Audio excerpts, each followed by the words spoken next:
A'udzubillahi minasyaitonirrajim. Bismillahirrahmanirrahim. Alhamdulillahi ala nikmatil iman, alhamdulillahi ala nikmatil Islam, alhamdulillahirabbil alamin wa bihi nasta'inu ala umurid dunya waddin. Wassalatu wassalamu ala asrofil anbiya'i wal mursalin wa ala alihi wa sahbihi ajma'in, amma ba'du.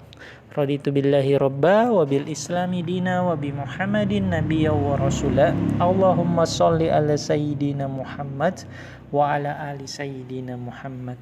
Baik sahabat-sahabat, Jin, pada kesempatan hari ini kita akan menyampaikan sedikit materi tentang 7B yang mengantarkan kesuksesan dunia dan akhirat. Nah, apa itu 7B? Nah, itu di rumusnya ada 7B, yakni yang pertama, B yang pertama beribadah baik dan benar, yang kedua berakhlak mulia, yang ketiga belajar dan berlatih tiada henti, yang keempat bekerja cerdas, yang kelima bersahaja dalam hidup, yang keenam bantu sesama, yang ketujuh bersihkan hati selalu. Nah, kita akan bahas poin per poin gitu ya teman-teman. Poin per poin. Nah, kita mulai dari 7B yang pertama, yakni beribadah baik dan benar. Nah, poin pertama ini menjadi pondasi utama kita ya, yang dimana sholat sebagai tiang agama. Tentunya ini akan menjadi pondasi yang menghantarkan kita suksesan di dunia dan akhirat. Dalam Quran surah Al-Baqarah ayat 153, artinya, hai orang-orang yang beriman, jadikanlah sabar dan sholatmu sebagai penolongmu. Sesungguhnya Allah beserta orang-orang yang bersabar. Kemudian dalam Quran surah Az-Zariyat ayat 56, aku tidak menciptakan jin dan manusia, melainkan agar mereka beribadah kepadaku. Masya Allah. Dan juga dalam hadis yang diriwayatkan oleh Abu Hurairah radhiyallahu anhu, beliau mendengar Rasulullah SAW bersabda, bagaimana pendapatmu jika di depan pintu rumahmu ada sungai, lalu engkau kemudian mandi sehari 5 kali? Apakah tersisa kotoran di badannya? Para sahabat menjawab, tidak akan tersisa kotoran sedikit pun di badannya ya Rasulullah. Kemudian Rasulullah SAW pun bersabda, itu adalah permisalan untuk sholat 5 waktu. Dengan sholat 5 waktu, Allah Ta'ala menghapus dosa-dosa kecil gitu. Hadis riwayat Al-Bukhari.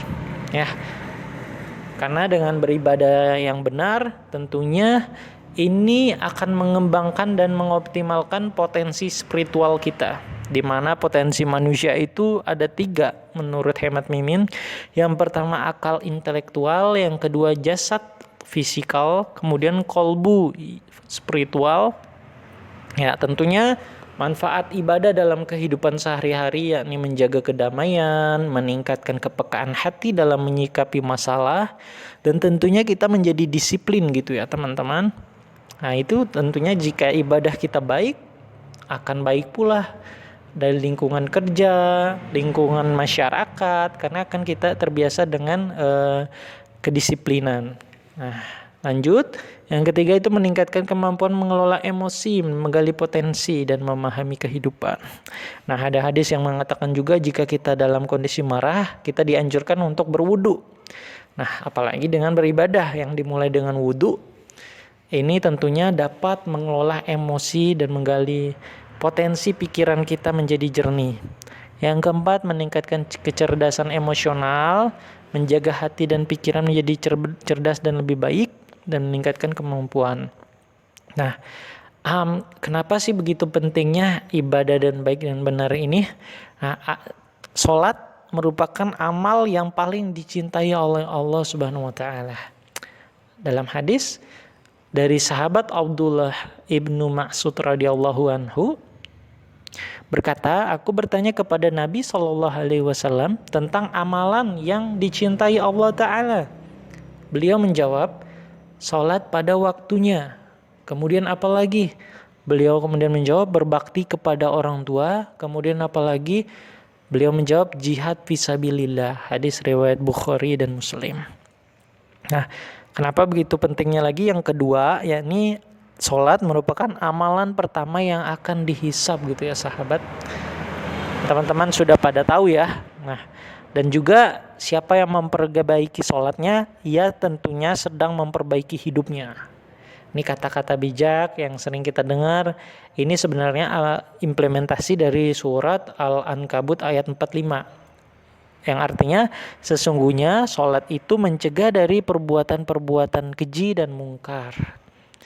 Nah, jadi banyak fadilah sholat dan baik dan benar ini dapat bermanfaat untuk menunjang membantu kita sebagai supporting dalam mendukung kesuksesan kita di dunia maupun di akhirat. Ya, lanjut ke poin kedua. Apa itu sahabat? Ya, poin kedua yakni berakhlak mulia. Ya, berakhlak mulia. Nah, akhlak mulia ini dalam hadis riwayat At-Tirmizi, akmalu mu'minuna imana ahsanuhum khuluqan. Orang-orang mukmin yang paling sempurna imannya ialah yang paling baik akhlaknya. Nah, sesungguhnya kemudian dalam hadis lain, sesungguhnya yang paling aku cintai di antara kalian dan paling dekat dengan tempat kedudukanku pada hari kiamat adalah mereka yang paling baik akhlaknya.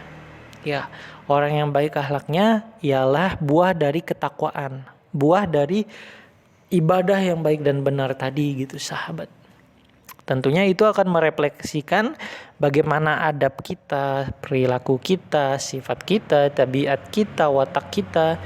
Ini akan mempengaruhi dalam akhlak kita. Nah, ciri yang kedua, B yang kedua, yakni berakhlak mulia. Masya Allah. Keutamaan akhlak mulia ini sangat baik gitu ya sahabat.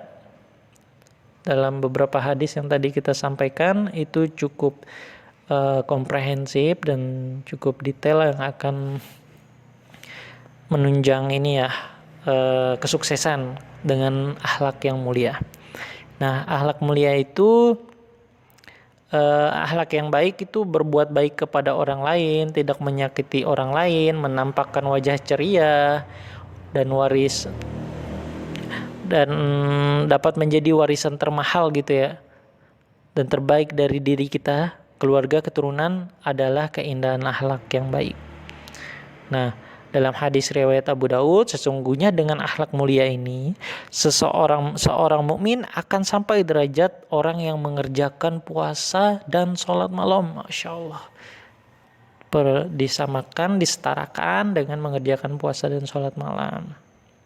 Kebaikan akhlak.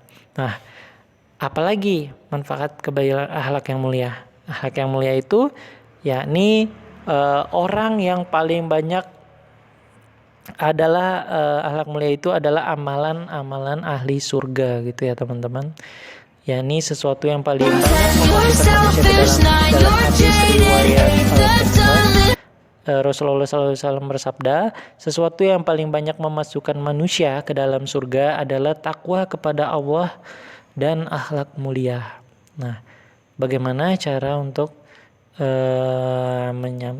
menjadi pribadi yang berakhlak mulia? Nah, yang pertama itu ada nilai-nilai yang baik. Yang pertama itu ada 3 sa, yakni saya aman bagimu, saya menyenangkan bagimu, saya bermanfaat bagimu. Nah, saya aman bagimu ini sejatinya umat muslim itu menjaga muslim lainnya dari keburukan lisannya, perbuatannya, dan orang-orang yang berhijrah adalah orang-orang yang meninggalkan segala larangan Allah. Hadis riwayat Bukhari dan Muslim. Nah, jadi pribadi yang saya aman bagimu ini yakni aman dari segala sikap, baik lisan maupun tulisan maupun perilaku. Kita harus menghindari celetuk, menghina, bohong, gibah, fitnah, menipu, zalim, mencuri dan lain sebagainya. Nah, yang kedua yakni saya menyenangkan bagimu. Nah, ini kuncinya, rumusnya ada 5S. Senyum, sapa, sopan, santun, mendengar. Ini 5S. Silakan, ini sepertinya teman-teman sudah pada tahu juga. Kemudian yang ketiga, saya bermanfaat bagimu. Nah, saya bermanfaat bagimu ini, niatkan diri kita ini menjadi orang-orang yang bermanfaat. Dan khairun nas anfa'uhum linnas. Sebaik-baik manusia ialah yang bermanfaat bagi manusia lainnya. Nah, rumus sederhananya, ubah di menjadi me. Ubah kita ingin diakui, ingin dihargai, ingin dimengerti, disayangi, didahulukan, dihormati, dimuliakan, menjadi me. Di mana kita harus mengakui orang lain, menghargai orang lain, mengerti orang lain, menyayangi orang lain, mendahulukan, menghormati, menyantuni, dan memuliakan. Simple kan, teman-teman? Ya. Kemudian poin B yang ketiga, apa itu? Yang ketiga yakni belajar tiada henti. Ya, belajar tiada henti. Ya, ini ada kata-kata orang bijak pernah berkata, tidak ada orang yang bodoh, yang ada adalah orang yang tidak tahu skala prioritas. Ya, mana yang lebih utama, ilmu atau makan? Ya tentunya ilmu ya teman-teman. Nah, kita stres karena masalahnya lebih besar dari ilmu. Kita tenang, ilmunya lebih tinggi dari masalahnya gitu ya. Nah, kenapa sih kita harus terus-menerus belajar tiada henti?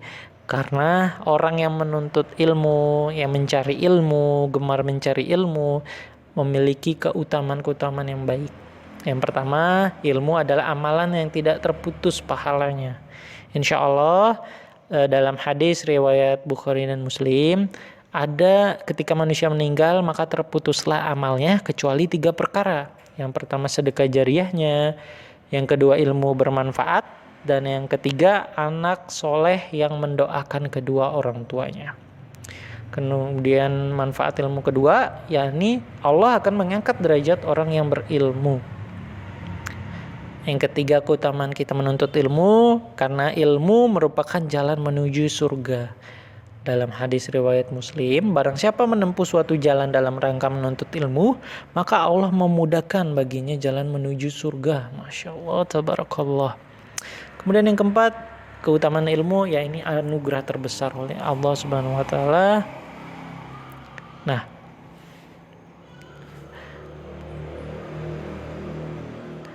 ya, budayakan untuk belajar dan berlatih tiada henti ini ada 3 poin pentingnya, yakni jadikan semua lingkungan itu adalah pembelajaran. Setiap orang adalah guru, setiap tempat adalah kelas, dan setiap kejadian adalah ilmu. Nah, pembelajar yang baik itu ada budaya BT, baca dan tanya gitu ya. Dia baca untuk menuntut ilmu dan tanya ketika tidak mengetahui. Ya, kemudian poin yang keempat, yakni bekerja dengan 5 As. Ya, 5 As. Nih, dalam hadis riwayat Ahmad, sebaik-baik pekerjaan ialah usahanya seorang pekerja apabila ia berbuat sebaik-baiknya. Ya, profesionalitas gitu ya teman-teman. Jadi melakukan pekerjaan dengan kualitas terbaik yang kita lakukan. Bekerja dengan 5 As, kerja cerdas, kerja keras, kerja kualitas, kerja tuntas, dan kerja ikhlas. Nah, kemudian poin yang kelima, bersahaja dalam hidup. Ya, kalau kita runut tadi, beribadah baik dan akhlak mulia, tentunya orang yang bertakwa, semakin takwa dan tinggi imannya seseorang akan semakin sederhana dalam hidupnya. Bersahaja dalam hidupnya. Dalam Quran At-Takatsur ayat 1-3 artinya bermegah-megahan telah melalaikan kamu sampai kamu masuk dalam kubur. Janganlah begitu, kelak kamu akan mengetahui akibat perbuatanmu. Nah, hidup bersahaja itu selalu mempesona karena cermin dari pribadi yang tidak diperbudak bermegah-megahan. Tentunya hidup yang bersahaja itu tidak tertipu oleh hawa nafsu. Dan kunci untuk hidup bersahaja ialah mampu mengendalikan hawa nafsunya. Ya, karena ketika kita tidak menjadi orang yang bersahaja dalam hidup, tentunya akan terjadi kemaksiatan, pelanggaran, dan kejahatan. Itu akibat dari memperturutkan hawa nafsu kita. Jadi baiknya sahabat-sahabat bijak dalam mengelola hawa nafsu. Kemudian yang keenam, 7B yang keenam, yakni bantu sesama. Ya, khairun nas anfa'uhum linnas. Sebaik-baik manusia di antara kamu adalah yang paling banyak manfaatnya bagi orang lain. Ya, sesungguhnya orang yang bersedekah, baik laki-laki maupun perempuan, dan meminjamkannya kepada Allah adalah pinjaman yang baik. Niscaya akan dilipat gandakan kepada mereka dan bagi mereka pahala yang banyak. Quran Surah Al-Hadid ayat 18. Dalam Al-Quran Surah Ar-Rahman ayat 60 disampaikan juga, hal jazaul ihsani ilal ihsan. Tidak ada balasan bagi kebaikan melainkan kebaikan itu pula. Ya. Yang 7B yang terakhir, yakni bersihkan hati selalu. Ya. Rezeki termahal kita ialah rezeki orang-orang yang senantiasa membersihkan hati selalu. Orang-orang yang selalu menjadi pribadi yang qalbun salim. Dalam Quran Surah Asy-Syura ayat 89, kecuali orang-orang yang menghadap Allah dengan hati yang bersih. Melanjutkan dalam Quran Surah Asy-Syam ayat 8-10, maka Allah mengilhamkan kepada jiwa itu di jalan kefasikan dan ketakwaan. Sesungguhnya beruntunglah orang-orang yang mensucikan itu, dan sesungguhnya merugilah orang-orang yang mengotorinya. Ya, bersihkan hati selalu, yakni bagi pandai-pandai kita dalam mengelola kolbu. Karena di dalam jasad itu ada segumpal daging. Jika ia baik, maka baik pula seluruh tubuhnya. Jika ia buruk, dia rusak, maka buruk pula seluruh tubuhnya. Dan ketahuilah bahwa itu ialah hati. Karena hati adalah kekuatan ruhani yang mengendalikan segala perilaku. Kolbu atau hati ini adalah raja, tangan, kaki, mata, telinga, dan seluruh raja dari seluruh tubuh ini. Dan seluruh tubuh ini adalah pasukan-pasukannya. Nah, filosofi hati itu ketika teko hanya mengeluarkan isi teko. Hati yang baik akan mengeluarkan kata-kata yang baik. Sebaliknya, hati yang busuk akan mengeluarkan kata-kata yang busuk. Oleh karena itu, hindarkan diri kita untuk mencapai kesuksesan ini dari hindari penyakit-penyakit hati. Yang pertama, sombong, iri, dengki, kurang sabaran, egois, pemarah, minder, licik, ria, dan ujub. Jangan sampai amalan-amalan kita ini menjadi boncos gitu sahabat-sahabat. Kantong-kantong amal kita ini menjadi bocor hanya karena penyakit hati. Ujub, ria, dengki, dan lain sebagainya jangan sampai jadi bocor. Nah, kunci dari 7 kesuksesan yang 7B tadi, kesuksesan tadi, yakni 3M. Mulai dari yang kecil, mulai dari diri sendiri, mulai dari saat ini. Oke, itu aja dulu dari kami. Semoga bisa diamalkan dan diaplikasikan oleh teman-teman semua di lingkungan teman-teman, di internal teman-teman, maupun di lingkungan keluarga teman-teman. Sekian dari saya. Subhanakallahumma wa bihamdika asyhadu an la ilaha illa anta astaghfiruka wa atubu ilaik. Kue manis di atas talam diberikan untuk hadiah ratu. Izinkan saya mengucapkan salam. Wassalamualaikum warahmatullahi wabarakatuh.